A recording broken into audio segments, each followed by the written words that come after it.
Bon les gars, j'ai amené la vidéo, c'est juste pour rappeler certains sur certains vampires chefs des États en Afrique, sur le continent africain.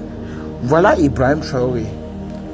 Il a obtenu le mandat de jurer devant son peuple burkinabé pour faire ce que le peuple veut, n'est pas faire ce que lui il veut. Et pour un petit bout de temps, il a des affaires là. Il y a le preuve, on ne cache même pas. On dit que si la femme est enceinte, même si tu caches la grossesse là, comment un jour le ventre va toujours, ça va être gonflé, les gens vont connaître que l'angala, eux on yolo toujours l'angala, même s'ils faisaient semblant au quartier qu'on ne l'ignore pas, c'est le ventre qui va gonfler, qui va dire la vérité. Ibrahim Traoré, son ventre est gonflé, voilà la vérité.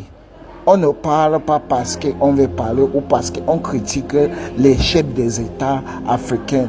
Mais tous les messages qu'on passe, surtout sur les populations de certains pays du continent africain, c'est que les populations doivent savoir que dès que vous avez un président qui fait déjà premier et deuxième mandat, ça ne donne pas. Même si vous n'avez pas une constitution limite, cette type-là, la personne doit être virée. Qu'est-ce que soit la situation, la personne doit être virée d'office. Prenez l'exemple, je suis en train de donner un mot et le mot là reste toujours dans ma bouche.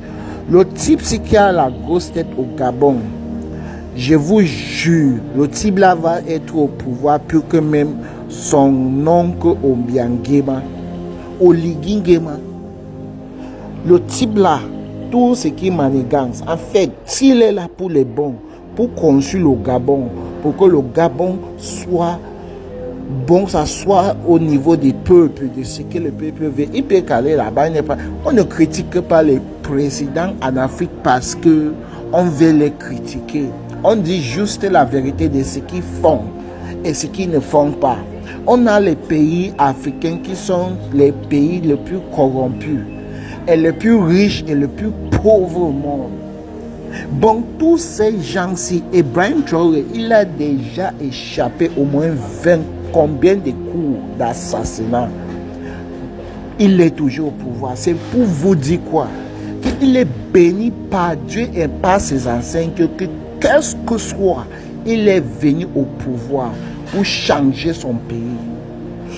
Mais on a qu'un Messiah qui peut venir changer le Cameroun, qui peut venir changer Guinée Équatoriale, qui peut changer Togo, qui peut changer Uganda, qui peut changer Congo, qui est le pays le plus riche au monde dans les choses naturelles, les mines, diamants, l'or, tout. Mais ce sont eux les plus pauvres. Un pays comme Uganda, la personne est à 40 ans. Hein? Pour tout part là-bas à Congo, celui-là est à 40 ans poussé. Hein? Mais eux ne font rien. Ils sont là pour voler l'argent, faire tout. Ibrahim Traoré, c'est un exemple en Afrique. Et c'est un exemple aux jeunes militaires qu'ils sont en train de garder certains pays qui sont il y a 95 ans, 92 ans, 80 ans, ils ne font rien. Mais vous êtes là, vous les jeunes militaires, les jeunes soldats, vous êtes là en train de garder la personne. Et ils ne font rien, ils détruisent même la propre vie de ton enfant. Peut-être que tu vis pour prêter les choses, pour attendre le petit salaire de la fin du mois. Ça, c'est un message pour vous.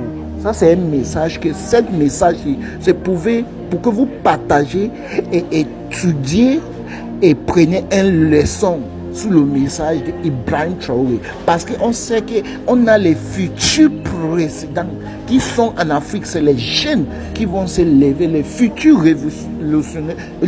révolutionnaires en Afrique qui vont se lever un jour, qu'est-ce que ce soit. On n'attendait pas à Niger ou comme Mali ou comme Gabon. Mais Oligui Nguema, je n'ai jamais confiance en lui. Hein. Le type là, il traite toujours avec la France. Il mange toujours avec la France dans une même assiette. Le pays qui mange avec la France dans une même assiette, les peuples sont morts dans les pauvretés. En réalité, bon, tout ça les gars, écoutons alors le message, c'est une grande leçon pour qu'on apprenne au moins certaines choses. C'est très important, qu'est-ce que soit. Prenez ton temps, même si tu es militaire, tu es un soldat, même si c'est comment tu réfléchis à ton destin de devenir quelque chose dans ton pays, car on ne sait jamais. Les réseaux sociaux sont étudiés dans un niveau que tu peux écouter un message, ça change ton cerveau, tu deviens ce que tu peux devenir comme un président, on ne sait jamais. Bon, le message est important. Écoutons alors, regardons alors ce que le futur jeune président en Afrique, peut-être au monde, de ce qu'il fait dans son pays. Étudiez ça, les gars.